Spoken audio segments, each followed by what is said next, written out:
देखो, आज एआई का इम्पैक्ट हर जगह दिख रहा है। अगर मैं 2025 की बात करूं, तो एआई सिर्फ एक बज़वर्ड नहीं है, ये हर सेक्टर में डीपली इंटीग्रेट हो चुका है। Health care, education, finance, entertainment, सब जगह। बिल्कुल। और अगर रीसेंट डेवलपमेंट्स देखें तो अक्टूबर 2025 में यूरोपियन कमीशन ने एक 1 बिलियन यूरो यानी $1.1 बिलियन का अप्लाई एआई इनिशिएटिव लॉन्च किया है। इसका फोकस है एआई को health care, energy, automotive, pharmaceuticals, manufacturing और डिफेंस जैसे की सेक्टर्स में डिप्लॉय करना।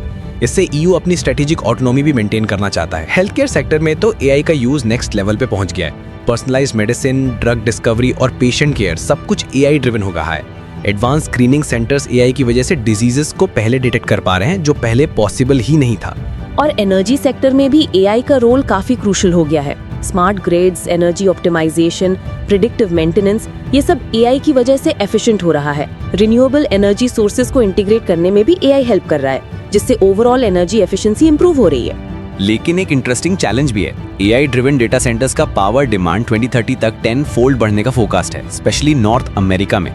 लेकिन डीएनबी की रिपोर्ट के हिसाब से एआई रिलेटेड इलेक्ट्रिसिटी कंजम्पशन 2040 तक ग्लोबल यूसेज का 3% से कम ही रहेगा।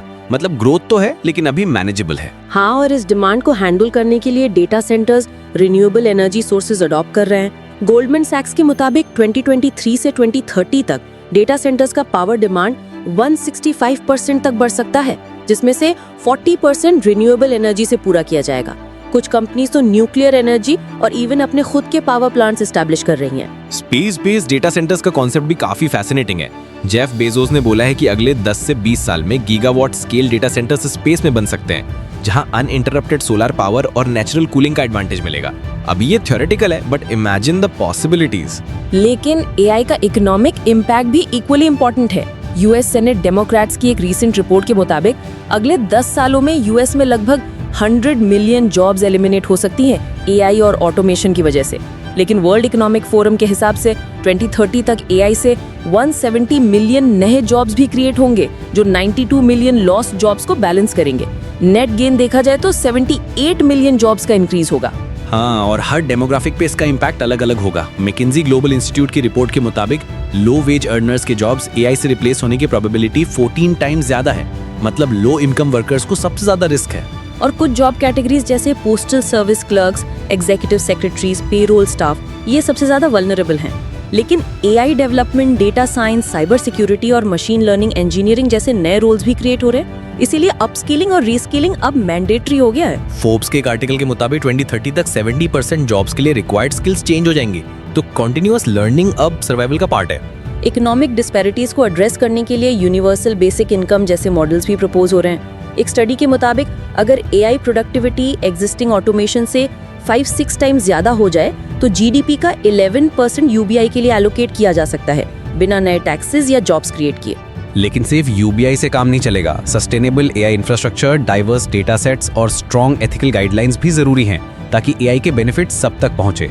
Public private partnerships, resource optimisation और फेयर डेटा प्रैक्टिसेस भी इक्वली इंपॉर्टेंट है। अब एआई के टेक्नोलॉजिकल एडवांसमेंट्स की बात करें तो एनवीडिया के सीईओ जेनसन हुआंग ने जीटीसी 2025 में ब्लैकवेल उल्ट्रा और वेरा रूबिन चिप्स अनवील किए। ब्लैकवेल उल्ट्रा, जो 2025 के सेकेंड हाफ में लॉन्च हुआ, एआई रीजनिंग के लिए हाई परफॉर्मेंस कंप्यूटिंग प्रोवाइड करता है। इसमें FP4 प्रिसिजन और फास्टर एआई रीजनिंग कैपेबिलिटीज हैं, जो real time AI agent responses को एनहांस करती हैं। वेरा रूबिन, जो 2026 के सेकेंड हाफ में रिलीज हुआ, एआई ट्रेनिंग और इन्फ्रेंस में और भी ज्यादा परफॉर्मेंस इंप्रूवमेंट्स ऑफर करता है। इस जीपीयू में 288 गीगाबाइट्स की मेमोरी है और कस्टम एनवीडिया डिजाइन सीपीयू के साथ आता है। मतलब एआई एप्लीकेशंस के लिए कंप्यूटिंग पावर और एफिशिएंसी में नए स्टैंडर्ड सेट हो गए हैं। लेकिन एआई के रैपिड एडॉप्शन के साथ एथिकल कंसर्न्स भी बढ़ गए हैं। Bias, privacy, accountability, cyber security threats और ऑटोनॉमस सिस्टम्स के फेलियर्स। रेगुलेशंस का एम है कि एआई का डेवलपमेंट सेफ और एथिकल तरीके से हो, ताकि अनइंटेंडेड कॉन्सिक्वेंसेस मिनिमाइज हो सके। और एआई के इकोनॉमिक बेनिफिट्स को इक्विटेबल बनाने के लिए universal basic income, sustainable infrastructure, resource optimisation और पब्लिक प्राइवेट पार्टनरशिप जैसे स्टेप्स जरूरी हैं। बायसेस को अवॉइड करने के लिए डाइवर्स और हाई क्वालिटी डेटा सेट्स का यूज भी मस्ट है। तो एआई का फ्यूचर प्रॉमिसिंग है, लेकिन चैलेंजेस भी रियल हैं। रिस्पॉन्सिबल डेवलपमेंट और डिप्लॉयमेंट ही सस्टेनेबल प्रोग्रेस का की है। और एक बात तो क्लियर है कि एआई अब सिर्फ टेक्नोलॉजी नहीं, एक सोसाइटल फोर्स बन चुका है। और अब जब हर सेक्टर, हर डेमोग्राफिक, हर रीजन एआई के इम्पैक्ट को फील कर रहा है, तो हम सबको मिलकर इंश्योर करना होगा कि ये टेक्नोलॉजी इंक्लूसिव, एथिकल और सस्टेनेबल हो। एआई का फ्यूचर हम सबके हाथ में है और ये अभी सिर्फ शुरुआत है।